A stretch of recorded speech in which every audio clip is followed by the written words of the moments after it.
तो जनाब, आज मैं आपको जिनसे मिलवाने जा रही हूँ उन्हें तो आप रोज़ ही किसी ना किसी टॉक शो में देखते हैं अपना पॉइंट ऑफ व्यू देते हुए, क्योंकि वैसे तो उनकी उनकी दो पहचान है। एक तो वैसे तो शी इज़ अ डॉक्टर और बहुत ही फेमस डर्माटोलॉजिस्ट भी हैं, स्किन एक्सपर्ट भी हैं, और इस हवाले से तो सब लोग जानते हैं। लेकिन जो उनका नया रोल है वो और ज़्यादा डायनामिक है और इसीलिए वो आपको टीवी स्क्रीन्स पे भी नज़र आती हैं। मैं बात कर रही हूँ, हमारी सिटिंग सेनेटर हैं, पाकिस्तान तहरीक इंसाफ से इनका ताल्लुक है, डॉक्टर जरकाज मेरे साथ मौजूद होंगी। बहुत ज़्यादा हम उनको फॉलो कर रहे थे and finally we got her time. Thank you very much doctor साहिबा, हाउ आर यू, कैसी हैं आप? Thank you. अच्छा, मुझे ये बताइए, वैसे डॉक्टर्स के लिए और सेनेटर्स के लिए सुबह उठना आसान है? हाँ हाँ, ऑफ कोर्स। डॉक्टर्स तो आपको पता है सुबह सुबह उठ जाते हैं और तो घर में बाकी मुश्किल सब ही सो रहे हुआ। होते हैं, तो हम उठे होते हैं बिल्कुल। अच्छा, ये जो ट्रांजिशन था फॉर बिल्कुल एक ऐसा प्रोफेशन जो क्लिनिक या फिर उस तरह से, और फिर उसके बाद एक बहुत ही डायनामिक रोल जो बिल्कुल आपकी पर्सनालिटी से ऑपोजिट सा था, और सेनेटरशिप में आप आ गए। बिकॉज पाकिस्तानी गवर्नमेंट, आपको पता है पाकिस्तानी पॉलिटिक्स जो है वो किस तरह की है ख़वातीन के लिए। वो ट्रांजिशन कैसा रहा, वो रेवोल्यूशन कैसा रहा? जी बहुत अच्छा। मैं 2010 में पाकिस्तान आई ही इसलिए थी कि मैं पाकिस्तान में अपना हिस्सा डालूं। So we were in Dubai for 10 years, उससे पहले थोड़ा अरसा सऊदी अरेबिया, और मैंने बड़ी मल्टीनेशनल्स के साथ वहाँ काम किया। कॉनोको फिलिप्स एक अमेरिकन कंपनी थी, I was the regional manager middle east and north Africa. तो बहुत सा एक्सपोजर लेने के बाद फिर मैं जब पाकिस्तान को टीवी पे देखती थी तो मैं कहती थी यार ये क्या हो रहा है, हम लोगों को अपना हिस्सा डालना चाहिए, किन लोगों को हमने बिठाया हुआ है। सो 2006-7 में मुझे ये फीलिंग्स हुई, और फिर 8-9 में मैंने बड़ी कोशिश की आ जाऊँ।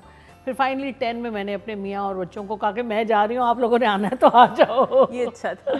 सो फिर दे ऑल केम एंड आते साथ ही I think in the next 3-4 months we looked around कि क्या कौन सी प्लेटफॉर्म को ज्वाइन करें। अपना भी एक हमने प्रेशर ग्रुप बनाने की कोशिश की, बट देन समझ आया कि अगर ये पॉलिटिक्स में ही जाना पड़ेगा, तो पॉलिटिक्स में ज़ाहिर है कोई और बात तो किसी और की बात सेंसिबल लगी नहीं। और इमरान खान साहब को हमेशा से देखते थे, सुनते थे। So and he impressed me as someone who is straight और पाकिस्तान के साथ बहुत सिंसियर।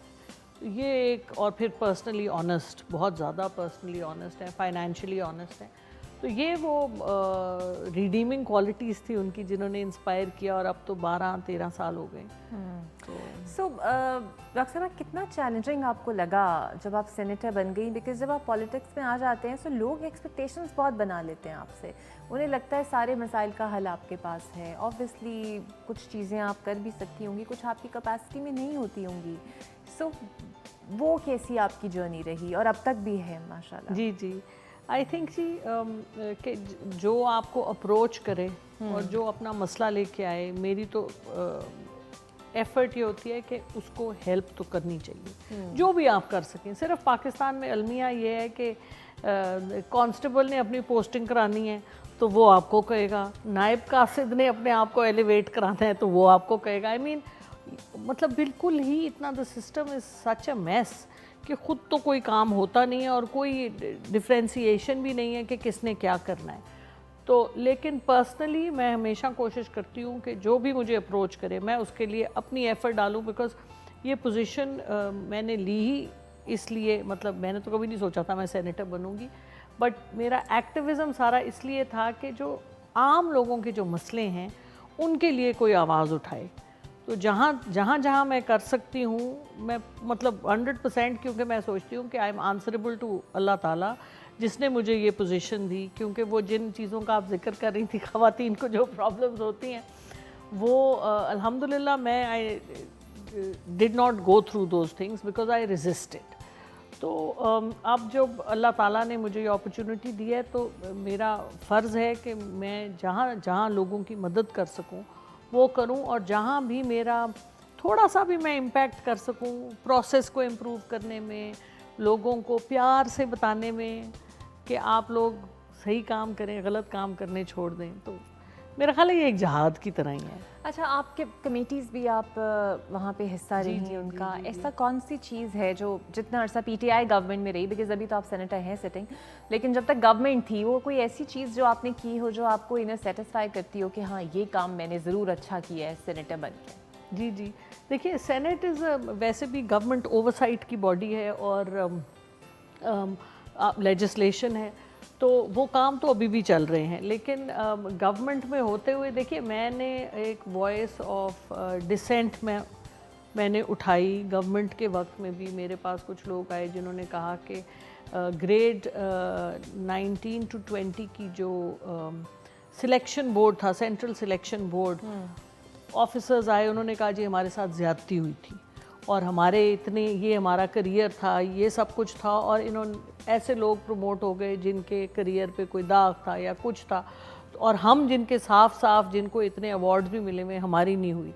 तो ऑल्दो हमारी गवर्नमेंट थी, तो I took that issue to the cabinet standing committee, और वो इशू मैंने उठाया, अपनी गवर्नमेंट के ख़िलाफ़ मैं गई, इन द सेंस कि मैंने उनको कहा कि देखें, क्योंकि आप ऊपर से हाँ कुछ भी कहते हैं, नीचे से जो आपका करने वाले लोग होते हैं वो ऐसा उसको मोड़ तोड़ के अपने ज़ाती फ़ायदे निकाल लेते हैं, अपने बहन भाइयों को प्रमोट कर देते हैं, और जिनकी प्रमोशन होनी होती है उनकी नहीं होती।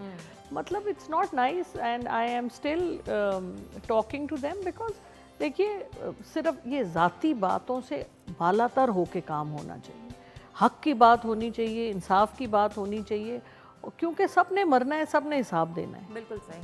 अच्छा, एक बड़ा आम सा परसेप्शन है और हर कोई ऐसा कायम कर लेता है, बिकॉज लोगों को आदत हो गई और समझते हैं कि पार्टी लीडर जो होता है सिर्फ उसी की चलती है पार्टी में। So what is the equation of Khan साहब विद ऑल अदर मेंबर्स? कितना सुनते हैं, कितना वैल्यू करते हैं उनकी राय को, या फिर जैसे रवायती तौर पे होता है जो उन्होंने कह दिया वो पत्थर की लकीर?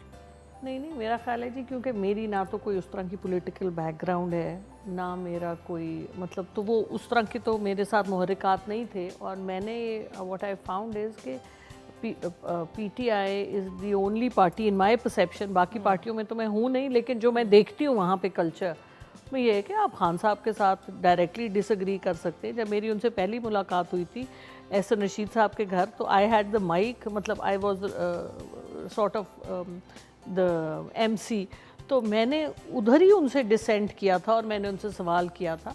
तो उनमें वो एक तो बात भी सुनते हैं और आप उनकी, और ये नहीं होता, but he does listen to people, and आप सेंसिबल बात कहें जो, तो ऐसी कोई बात नहीं है कि नहीं। लेकिन आप ये भी तो देखें ना कि स्टैचर का डिफरेंस भी तो देखें। आम लोगों का तनकीद तो ड्राइंग रूम में तो हर आदमी बड़ी अच्छी तनकीद करता है, निकल के जो आदमी एक काम कर रहा है, जिसने 26 साल अपनी ज़िंदगी वक्फ कर दी है। मैं कहती हूँ अगर मैं अपने बच्चों को छोड़ के, अपनी फैमिली को छोड़ के अपनी ज़िंदगी वक्फ कर दूँ एक काम के ऊपर, पॉलिटिक्स हो या कुछ भी हो, अब्दुल सत्तार ईदी साहब भी थे, तो मैं भी उस अरूज पे पहुँचूँ, लेकिन हम लोग ये कर नहीं सकते ना। तो जो खान साहब का जो एक्सपीरियंस है, जो वो कहते हैं, उसमें वज़न इसलिए है कि he is totally dedicated to this cause, और हम नहीं मानते, दुनिया उनको मानती है। आप देखिए सेक्रेटरी जनरल यूनाइटेड नेशंस के, उनको बुलाया गया है ख़ास सितंबर में कि आप आएँ जनरल असेंबली में आके बोलें, और मतलब एक इंटरनेशनल स्टैचर का आदमी है। दुनिया में 4-5 ही लोग हैं जो उनकी लेवल पे हैं इन दी एंटायर वर्ल्ड। 7 अरब लोगों में से 4-5 लोगों में होना कोई छोटी बात नहीं है। ऐसे कौन सा पोर्टफोलियो है जो in the future you would prefer to work for, या जो चाहती हैं कि मैं इस महकमे में काम करूं या इस पे करना चाहूं? देखिए जी, मेरा ख्याल है जिस जगह पे मैं हूँ, मैं वहीं पे काम करूँ तो अच्छा है। जहाँ पर इंसान हो वहाँ पे अपने आप को प्रूव करे ना। तो सेनेट में गवर्नमेंट ओवरसाइट मेरा काम है, मैं वो करती हूँ, ख़त लिखती हूँ और अपनी voice, I make my voice heard legislation के हवाले से, और सेनेट में इम्प्रूवमेंट्स लाने के हवाले से। आई थिंक उस पर फोकस करना चाहिए। जो अपने पास है वो क्या, उसकी तो कदर करें। इतना बड़ा ओहदा है, इतनी बड़ी इज़्ज़त है, और अल्लाह पाक का करम है, बड़ा अच्छा हमारा सेनेट का is a very very nice atmosphere, and कोई लड़ाई मार कुटाई नहीं होती, तमीज़ से बात होती है, तो it's very nice. I think. अच्छा, खान साहब के अलावा कौन सी ऐसी कोई खातून पॉलिटिशियन है जिससे आप बड़ी इंस्पायर हुई हूँ? बिकॉज जब आपने ज्वाइन करना था तो obviously you have looked around कि कौन सी ऐसी ख़वातीन हैं जो ऑलरेडी इसमें काम कर रही हैं, तो कौन सी सियासत में, तारीख में बेशक कोई गुजरी हो? जी जी बिल्कुल। देखिए अनफॉर्चुनेटली मैंने कभी अपने आप को ज़्यादा खातून नहीं समझा, क्योंकि मेरे वालिद हमें कहा करते थे कि वो मुझे कहते, उन्होंने, हम 3 बहनें थी और एक हमारे भाई हैं, वो कहा करते थे कि तुम लोगों ने अपनी एडमिशन खुद करानी है, अपना जो कुछ करना है खुद करना है, ये मत मुझसे एक्सपेक्ट करना कि मैं तुम्हारे पीछे पीछे आऊँगा। और he was a very senior chief secretary थे आज़ाद कश्मीर के, स्कॉलर थे। तो उन्होंने मुझे ज़िंदगी में इतना कॉन्फिडेंस दिया कि मैंने कभी ये नहीं सोचा प्रोफेशनल लाइफ में, और प्रोफेशनल लाइफ में हम मर्दों औरतों उससे क्या फ़र्क पड़ता है, हमने अपना काम करना है। एज अ डॉक्टर भी मर्दों, कभी ये नहीं सोचा कि ये मर्द है ये औरत है। ये जो जहनीत है ना हमारे मुल्क में कि ये तो औरत है, अब ये ऑब्जेक्ट है, अब this I do not like this, और I try to negate this कि आप घर में आपकी बहन है, बीवी है, बेटी है, ठीक है, घर में उसका वो रोल है, लेकिन जब आप दुनिया में प्रोफेशनली काम करते हैं तो फिर आप बेटी बीवी नहीं होते, आप एक प्रोफेशनल होते हैं। आपने डिलीवर करना है इक्वल टू अदर पीपल, खा वो मर्द हो खा वो ट्रांसजेंडर हो, यू हैव टू डिलीवर। और मैंने तो दुनिया में काम किया 80 नेशनैलिटीज़ के साथ, पाकिस्तान से पढ़ के पोस्ट ग्रेजुएशन बाहर से ली, टॉप किया पाकिस्तान में, और किसी नेशनैलिटी से, अमेरिकन होते थे, जो भी होते हैं, you come at par with them. तो और एटीट्यूड भी यही होना चाहिए हमें, we have to come out of this कि अब ये औरत है, अब ये लड़की है तो इसने ये करना है, ये नहीं। अपने आप को इज़्ज़त से लेके चलें, दूसरों की भी इज़्ज़त करें, अपनी भी इज़्ज़त बनाएं। तो बड़ी खूबसूरत बात आपने कही।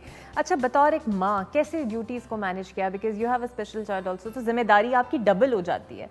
सो डॉक्टर, उसके बाद पॉलिटिक्स, और फिर घर, बच्चे, किस तरह किया आपने मैनेज और अब तक कर रही हैं? जी जी जी, I worked all my life. मैंने ग्रेजुएट किया था 1988 में। I topped in all of Punjab University amongst girls and boys. I got 11 gold medals. तो शादी के बाद मतलब वो जो हमारा रिवायती होता है कि आपको वो सब कुछ करना है, तो वो सब कुछ किया। My husband was very supportive, और बस मिलजुल के आप सबके साथ काम कर लेते हैं। आई थिंक ये बात नहीं होती कि आपने कितना टाइम देना है, ये बात होती है कि आपने टाइम की क्वालिटी क्या है। यानी आप अपने बच्चे के साथ बैठ के उसके दुख सुख में शरीक होते हैं। क्या आप फैमिली में जो कॉन्फ्लिक्ट होता है, क्योंकि हर फैमिली में कॉन्फ्लिक्ट होता है, ऐसी कोई फैमिली दुनिया में नहीं है जिसमें कोई लड़ाई नहीं है, कोई झगड़ा नहीं है। जब आप, मैं ये फील करती हूँ कि मेरे मतलब जवान बच्चे, कि कॉन्फ्लिक्ट रेजोल्यूशन बड़ा इम्पॉर्टेंट है, कि आप अपने बच्चों के साथ बैठ के अपनी गलती भी मानें, उनकी बात भी सुने, और एक ऐसा उनको माहौल दें कि वो बच्चा आपको आके अपनी दिल की बात करे। ये बहुत इम्पॉर्टेंट है। ये जो सो मेरी यही कोशिश होती है कि बच्चों के साथ टाइम, मतलब मेरी कोई सोशल लाइफ ऐसा सच नहीं है। मैं काम करती हूँ या पॉलिटिक्स, इस्लामाबाद जाती हूँ, और बाकी शाम को मैं घर होती हूँ, रात को नमाज़ पढ़ती हूँ, कोई तस्बीह पढ़ती हूँ। बच्चों को पता है कि माँ उधर कमरे में बैठी हुई है, और मैं अपने यूट्यूब पे जो भी कुछ मैंने पढ़ना होता है, all of that I do, but I don't, so I give time to my children, और आई ट्राई। अब तो बच्चे ही बताएंगे ना कि माँ ने अच्छा किया या नहीं किया। अच्छा, बिकॉज अब बहुत सारी ऐसी ख़वातीन होंगी जो आपको देखती होंगी और आपसे इंस्पिरेशन लेती होंगी मुख्तलिफ फील्ड्स के अंदर। सो आपने जो स्पेशल चाइल्ड रेज़ किया, मैं देख भी रही थी वीडियोस, वो माशाल्लाह स्पेशल तो लगता ही नहीं है, he is very much like normal, because हर तरह से वो एक टाइम कैसा रहा आप पे। और बिकॉज होता है ना, अक्सर माएँ जिनके होते हैं वो बेचारी डिमोरलाइज सोसाइटी के रवैये से हो जाती हैं, और बड़े इश्यूज होते हैं। सो वो टाइम आपके लिए कैसा रहा, और वो क्या मुश्किल मुश्किल होता है, क्योंकि मैं इतनी सारी ज़िंदगी मसरूफ़ रही हूँ काम में कि मैंने कभी सोचा ही नहीं कि कुछ हो सकता है। तो जब वो पैदा हुआ, और I was in Dubai when he was born, so I पहले साल में जब मुझे पता चला, और तो इट वाज क्वाइट मतलब डिस्टर्बिंग था, और बिल्कुल एक नई चीज़ थी जिसको मैं एक्सपेक्ट नहीं कर रही थी। लेकिन I think it has been a very elevating experience, क्योंकि फिर मैंने रियलाइज़ किया कि अल्लाह ताला जब आपको कोई आजमाइश देता है, जो हमें आजमाइश लगती है, तो उसमें आपके पास दो रास्ते होते हैं, या तो आप उसको नेगेटिवली लें या आप उसको पॉजिटिवली लें। और जब आप उसको पॉजिटिवली लेते हैं तो वो आपको एलिवेट करता है, हर तरह से एलिवेट करता है। तो ये तो आपके लिए दुनिया में भी और आखिरत में भी आपके लिए एक एलिवेशन का सोर्स है। और मेरा ख्याल है अल्लाह ताला ने मेरा इम्तिहान बहुत आसान किया कि वो ही is very smart, he is very intelligent, और जो क्योंकि डाउन सिंड्रोम के जो बच्चे होते हैं फिज़िकल उनको प्रॉब्लम्स हो सकती हैं और फिर मेंटल भी होती हैं, तो they are always slower than normal children. So लेकिन इमोशनल इंटेलिजेंस उसकी बहुत ज़बरदस्त है।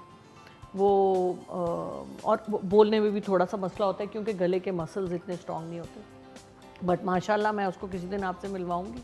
इंग्लिश वो बोलता है फर और उर्दू भी बोलता है और बड़ी मतलब पूरी work really hard on him. Well we all worked hard on him, but yes मेरे बड़े जो बेटे हैं उन्होंने बड़ी उस पर मेहनत की है। मेरा सबसे बड़ा बेटा ग्रेजुएट करके जब अमेरिका से आया तो उसने 1 साल महद के ऊपर लगाया, तब महद इंग्लिश नहीं बोलता था, दिस इज़ अबाउट 4 साल पहले।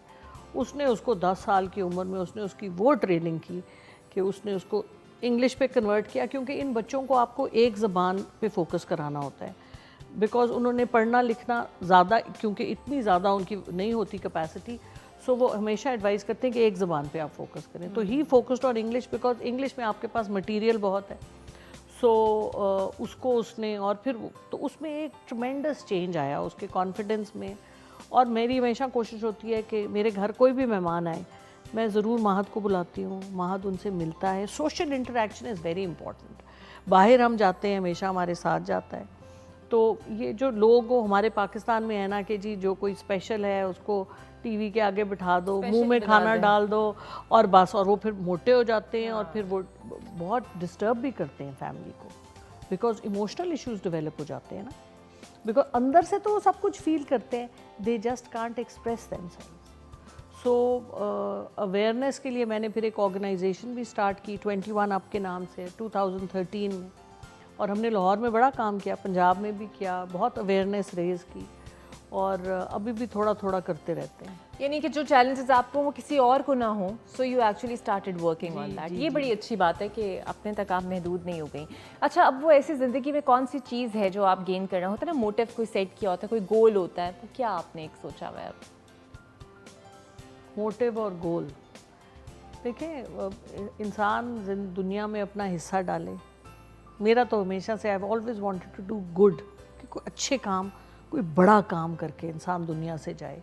जब अल्लाह ताला के सामने जाए तो आप ये कहने के काबिल हो कि मैंने आई ट्राइड माई बेस्ट। हुआ नहीं हुआ that's not my problem, but I tried my best and I am cool कि आई डिड इट, जो भी कुछ। और वो कहते हैं ना कि you should be ready every day of your life, that it may be the last day. तो उसके लिए तैयारी जो है वो बहुत ज़रूरी है। और मैं बड़ी नरम दिल का इंसान हूँ, बहुत ही। मैं बच्चों को भी डिसिप्लिन नहीं कर सकती क्योंकि मैं इतनी वो मुझे इसलिए होता है ना कि आप सियासतदान कैसे बन गई ना, आपको गुस्सा आता है, सॉफ्ट स्पोकन आप है, टॉक शोज़ पे आप लड़ती भी नहीं है, असल बात प्रॉब्लम ये है। लेकिन नहीं गुस्सा बहुत है। वो मुझे लोग कहते हैं ना कि आप मखमल में लपेट के जूते गुस्सा है, लेकिन ये है कि to be effective in life सिर्फ you have to be, this is something I am learning. हम औरतों को ना हमारे कल्चर में we are not taught to be assertive. हम अपना हक, वी कांट से नो। हमें जब कुछ कहा जाता है तो हम हमारे को यस कहते हैं। तो वो जो yes, and when we know we should not be saying yes but we say yes. So I think that is a huge journey जो मैंने की है। और मेरा ख्याल है दैट कलेक्ट हाँ साहब के, because you have the power to say no to everything. No, I'm still learning. It is a very difficult journey, I tell you. Very difficult journey to learn to say no and to assert yourself and to become firm. क्योंकि मेरा दिल इतना नरम होता है कि मैं कहती हूँ नहीं, लेकिन फिर यू नो अच्छा, लोगों की तरफ आपकी एक्सेप्टेंस भी एज अ पॉलिटिशियन ज़्यादा जल्दी हो गई, बिकॉज चूंकि आपका पब्लिक इंटरेक्शन ऑलरेडी बहुत ज़्यादा था, पेशेंस थे आपके, ख़वातीन आपसे इंटरेक्ट करती रही हैं, सो मुझे लगता है आपकी पब्लिक एक्सेप्टेंस बहुत जल्दी हुई है एज अ पॉलिटिशियन। अच्छा, आपको लगता है? तो दैट्स वेरी नाइस। नादिया के साथ I started coming, Nadia Khan show पे लॉन्ग टाइम बैक ना, तो आई थिंक वो थोड़ी सी फेमिलियरिटी थी। और नहीं बड़ा मुश्किल था मेरा सफ़र। पब्लिक एक्सेप्टेंस आपको लगती है ना? नहीं, पब्लिक एक पीयर की वो तो मुश्किल ही होता है, बिकॉज अक्सर खातिन कहती हैं ये देखें क्यों आगे निकल गई, हम कब से बैठे हुए हैं, और ये इस तरह की चीज़ें तो खैर बहुत कल्चर का हिस्सा है, सब जगह होता है। और बिल गेट्स ने कहा था ना, life is unfair, get used to it. बिल्कुल सही। बिल्कुल सही, बहुत शुक्रिया आपका रॉक साहिबा, बहुत ही अच्छा लगा because actually Indeed she is an inspirational woman और एक स्ट्रॉन्ग रोल मॉडल बिकॉज हमें ऐसी पढ़ी लिखी ख़वातीन पॉलिटिशियंस की ज़रूरत है बिकॉज ज़रूरत तो ख़वातीन की है ही, लेकिन उस तरह की ज़बान अक्सर जब हम टॉक शोज़ में सुनते हैं तो दिल आपका दुखता है कि यार असल इश्यूज़ पर हम बात नहीं करते। We have the burning issue of economy, environmental sustainability, सैलाब है और फजूलियात के अंदर हम टाइम ज़ाया करते हैं। सो ये वो कोशिश हमने यही की रॉक साहिबा को बुला के कि इनकी जर्नी आपके साथ इसलिए शेयर करें because actually she is the role model and an epitome to show कि पॉजिटिव पाकिस्तान के लिए कैसे लोग होने चाहिए जो पॉजिटिव पाकिस्तान को आगे लेके जाएं। सो बहुत शुक्रिया रॉक साहिबा आपका। Thank you so फिर much. से इस वादे के साथ कि आप फिर आएंगे और हम किसी अच्छे पॉजिटिव इशू पर बात करेंगे जो कि वाकई पाकिस्तान का कोई इशू है और वो चाहते हैं कि उसके ऊपर अवेयरनेस